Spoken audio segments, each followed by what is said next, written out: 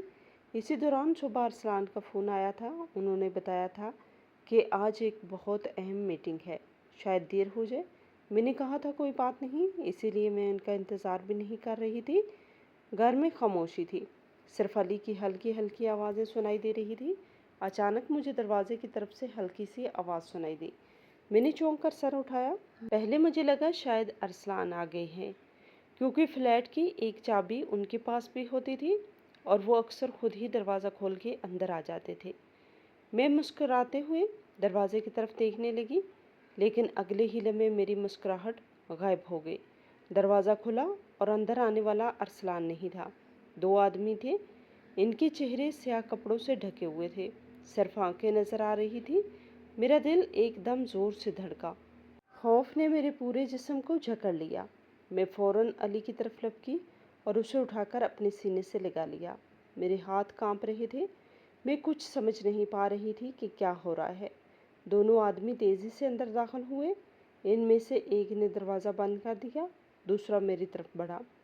اس نے سخت آواز تھی، چپ چاپ بیٹھ جاؤ، کوئی حرکت مت کرنا، ورنہ تمہاری جان کو خطرہ ہو سکتا ہے۔ میری سانسیں تیز ہو گئیں۔ میں نے محمد علی کو مضبوطی سے اپنے سینے سے لگا لیا۔ وہ خوفزدہ ہو کر رونے لگا تھا۔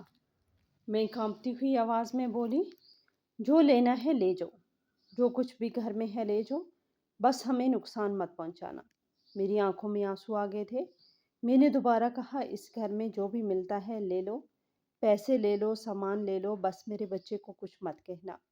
میں اس وقت بری طرح ڈری ہوئی تھی اور اب مجھے سمجھ آ چکا تھا کہ وہ دونوں لوگ چور تھے، لیکن اگلے چند لمحوں میں مجھے احساس ہو گیا کہ وہ کوئی لوگ عام چور نہیں تھے، کیونکہ انہوں نے گھر سے ایک چیز تک نہیں اٹھائی تھی۔ بعد میں جب میں نے پورے گھر پر نظر دوڑائی تو سب کچھ اپنی جگہ پر موجود تھا۔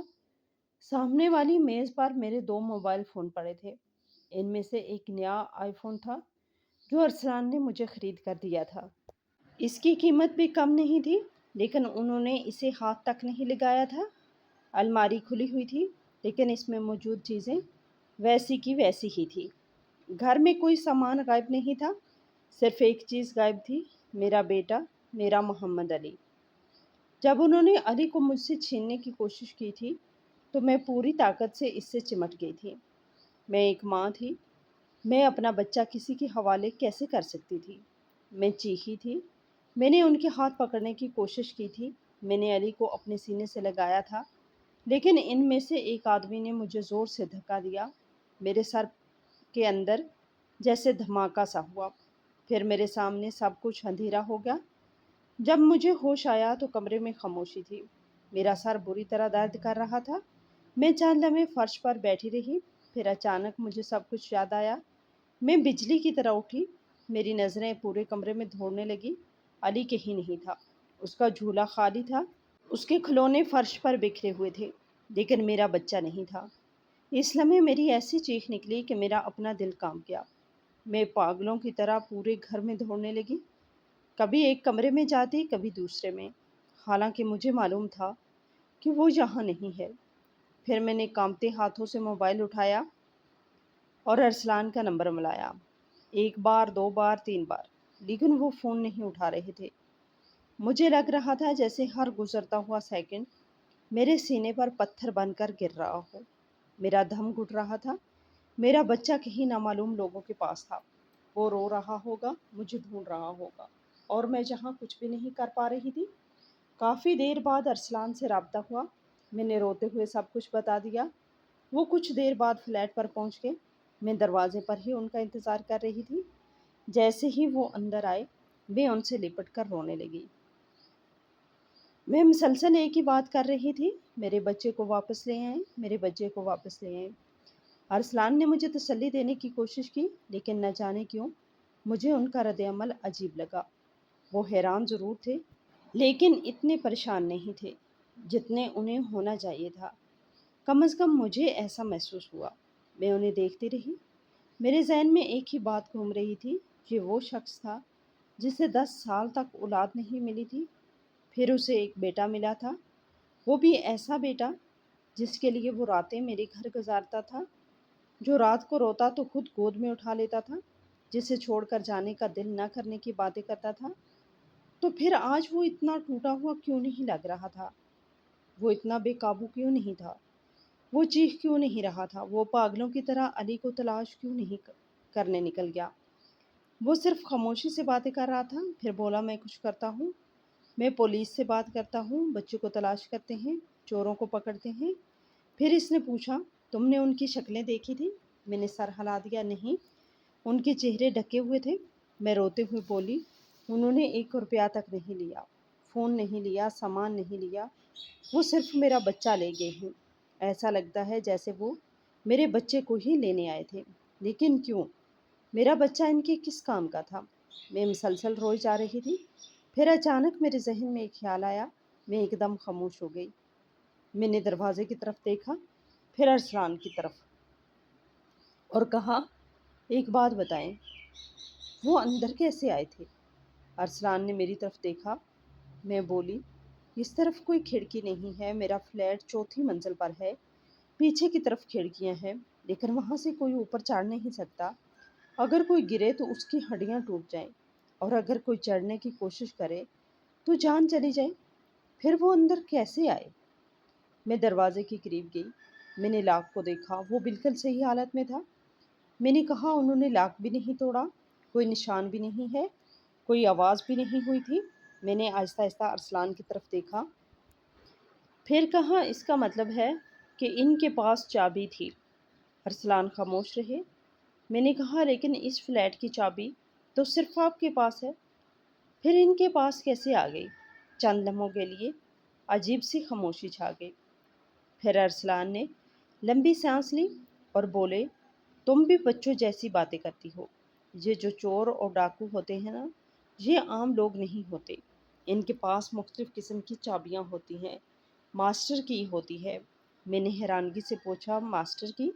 وہ بولے، ہاں، ایسی چابی جو بہت سے تالوں میں لگ جاتی ہے۔ یہ لوگ پروفیشنل ہوتے ہیں، ان کے لیے یہ سب مشکل نہیں ہوتا۔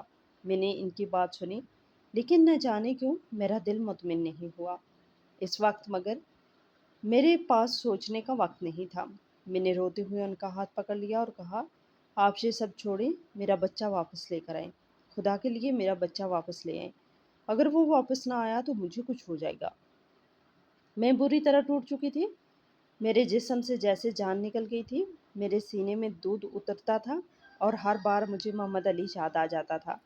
میرا دل پھٹنے لگتا تھا۔ میں سوچتی وہ کہاں ہوگا، اس نے کچھ کھایا ہوگا یا نہیں، اس نے پانی پیا ہوگا یا نہیں، وہ رو رہا ہوگا، مجھے ڈھونڈ رہا ہوگا، یا شاید ڈر کے مارے کانپ رہا ہوگا۔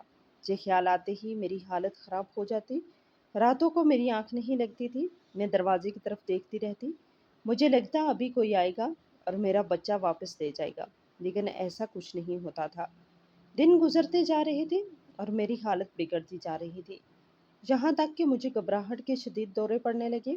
کبھی اچانک سانس روکنے لگتی، کبھی دل اتنی تیزی سے دھڑکتا کہ لگتا ابھی سینہ پھاڑ کر باہر آ جائے گا۔ کبھی میں بے اختیار رونے لگتی۔ ارسلان میرے ساتھ تو تھا، لیکن پھر بھی نہ جانے کیوں مجھے لگتا تھا کہ وہ پوری طرح میرے ساتھ نہیں ہے۔ کبھی اچانک کہیں چلا جاتا، کبھی کئی گھنٹے فون نہیں اٹھاتا، کبھی میں درجنوں کالیں کرتی رہتی اور جواب نہیں ملتا، اور ہر بار میرے دل میں یہی احساس پیدا ہوتا کہ جیسے وہ اس سارے معاملے کو اتنی سنجیدگی سے نہیں لے رہا جتنی سنجیدگی سے لینا چاہیے تھا، جبکہ پوری دنیا تو صرف ایک ہی نام کے گرد گھوم رہی تھی، محمد علی۔ اسی طرح وقت گزرتا گیا۔ پہلے ارسلان کم آتے تھے، پھر اور کم آنے لگے، پھر ایک وقت ایسا آیا کہ انہوں نے آنا ہی چھوڑ دیا۔ میں جب بھی پوچھتی کیا ہوا ہے تو وہ ایک ہی جواب دیتے، میں جہاں آتا ہوں تو علی یاد آ جاتا ہے۔ یہ گھر دیکھ کر میرا دل خراب ہو جاتا ہے۔ میں پولیس سے بھی رابطے میں ہوں، پرائیویٹ ایجنٹ بھی لگائے ہوئے ہیں، میں کوشش کر رہا ہوں۔ میں ہر بار ان کی بات مان لیتی، کیونکہ میرے پاس ماننے کے علاوہ کوئی راستہ بھی نہیں تھا، لیکن کچھ عرصے بعد مجھے عجیب عجیب باتیں سننے کو ملی۔ ایک دن میری پرانی کمپنی کی ایک کولیگ کا فون آیا، اس نے میری خیریت پوچھی، پھر باتوں باتوں میں کہنے لگی، ارسلان سر تو روز دفتر آتے ہیں۔ میں چونک گئی۔ میں نے کہا، روز؟ وہ بولی، ہاں بالکل ٹھیک ہے، میٹنگز کرتے ہیں، لوگوں کے ساتھ ہنسی مذاق بھی کرتے ہیں۔ میں خاموش ہو گئی۔ میرے ہاتھ ٹھنڈے پڑنے لگے، کیونکہ وہ تو مجھے کہتے تھے کہ وہ اپنے بیٹے کے غم میں ٹوٹ چکے ہیں، لیکن جہاں تو سب کچھ معمول کے مطابق چل رہا تھا۔ اس کے بعد چند ہفتے اور گزرے۔ پھر ایک دن ارسلان میرے پاس آئے۔ ان کے چہرے پر عجیب سی بے حسی تھی۔ وہ بیٹھے اور سیدھا کہنے لگے، میں اب تمہیں اپنی زندگی میں نہیں رکھ سکتا۔ میں نے حیرانگی سے ان کی طرف دیکھا۔ انہوں نے کہا، تم سے میرا بچہ نہیں سنبھالا گیا اور میں تمہارے ساتھ مزید نہیں رہ سکتا۔ پھر انہوں نے مجھے طلاق دے دی۔ میں جیسے پتھر کی ہو گئی۔ میرا بچہ پہلے ہی مجھ سے چھن چکا تھا اور اب میرا شوہر بھی مجھے چھوڑ کر جا رہا تھا۔ ان کے جانے کے بعد میں گھنٹوں فرش پر بیٹھی روتی رہی۔ مجھے لگ رہا تھا کہ میری پوری دنیا ختم ہو چکی ہے۔ نوکری پہلے ہی چھوڑ چکی تھی، آمدنی کا کوئی ذریعہ نہیں تھا، کرایہ دینا تھا، بل بھرنے تھے اور زندہ بھی رہنا تھا۔ کافی جدوجہد کے بعد مجھے ایک اور نوکری مل گئی، لیکن حالات پہلے جیسے نہیں تھے۔ میں کام تو کرتی تھی، لیکن میرا دل کہیں اور ہوتا تھا۔ ہر وقت محمد علی یاد آتا تھا۔ ہر بچہ مجھے اپنا بچہ لگتا تھا۔ ہر رونے کی آواز سن کر میرا دل کانپ جاتا تھا۔ پھر ایک دن ایسا ہوا جس نے میری زندگی کا سب سے بڑا راز میرے سامنے کھول دیا۔ میں دفتر سے واپس آ رہی تھی۔ سڑک پر کافی رش تھا، گاڑیاں آ جا رہی تھی، لوگ اپنے اپنے کاموں میں مصروف تھے۔ اسی دوران میری نظر ایک بڑی اور قیمتی گاڑی پر پڑی۔ گاڑی ایک بڑے ہوٹل کے سامنے آ کر رکی۔ میں نے بس یوں ہی اس کی طرف دیکھا، لیکن اگلے ہی لمحے میری سانس رک گئی۔ گاڑی سے ارسلان اتر رہے تھے، ان کے ساتھ عروج تھی اور عروج کی گود میں ایک چھوٹا سا بچہ تھا۔ میرا دل زور سے دھڑکا۔ میں سڑک کے درمیان ہی رک گئی۔ وہ بچہ، وہ محمد علی تھا۔ میں اپنی اولاد کو کیسے نہیں پہچانتی؟ اس کا چہرہ، اس کی آنکھیں، اس کے بال، میں فوراً پہچان گئی تھی۔ میری ٹانگیں کانپنے لگی۔ میں تقریباً دوڑتی ہوئی ان کی طرف گئی۔